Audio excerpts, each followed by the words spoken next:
歡迎大家入嚟睇我呢條片。如果大家中意我嘅頻道，麻煩幫手撳個 like 啦，或者免費訂閱我嘅頻道。多謝大家各位。呢條片係參觀東京迷你世界博物館。呢個迷你世界博物館係位於東京都江東區有名物流中心入邊嘅。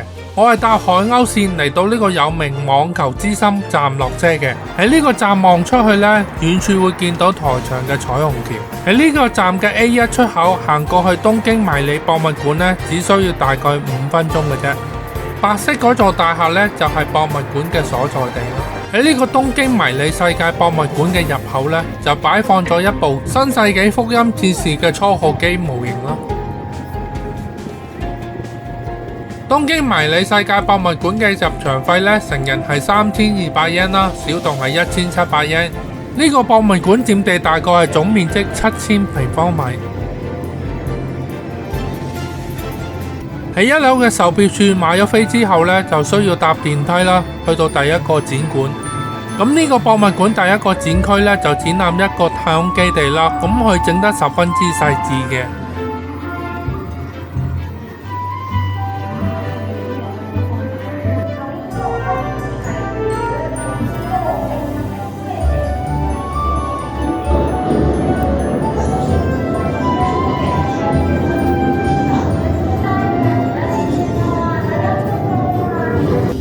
喺太空基地展覽嘅位置隔籬呢，就有一個變形金剛嘅展覽位置啦。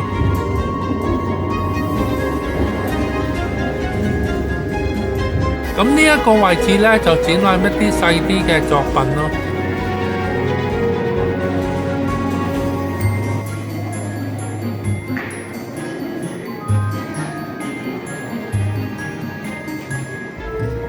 咁有啲細嘅展品呢，係標示唔賣噶啦。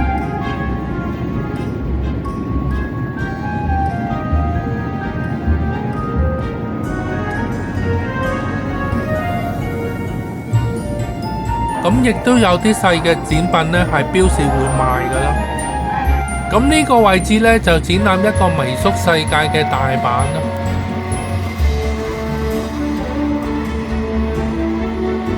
呢個東京迷你世界博物館最大嘅展區呢，就係一個關西機場嘅迷你版本咯。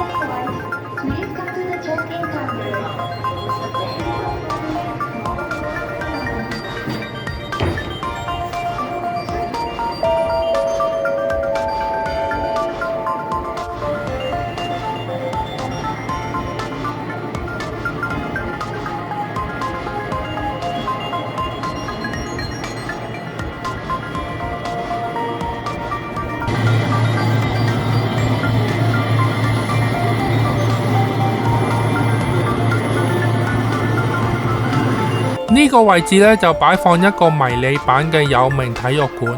東京迷你世界博物館其中一個重要展區呢，就係展示新世紀福音戰士嘅展區啦。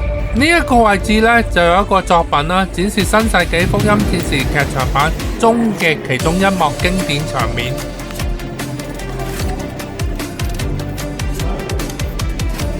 呢個位置呢，就擺放一部初號機嘅模型啦。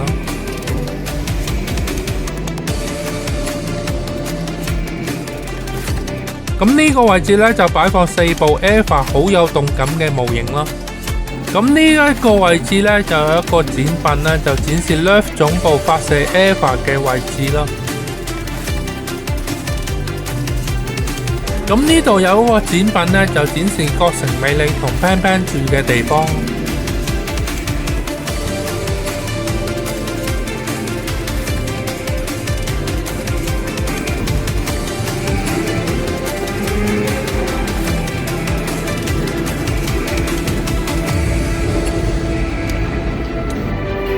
咁當然係唔少得展示第3東京都嘅展品啦。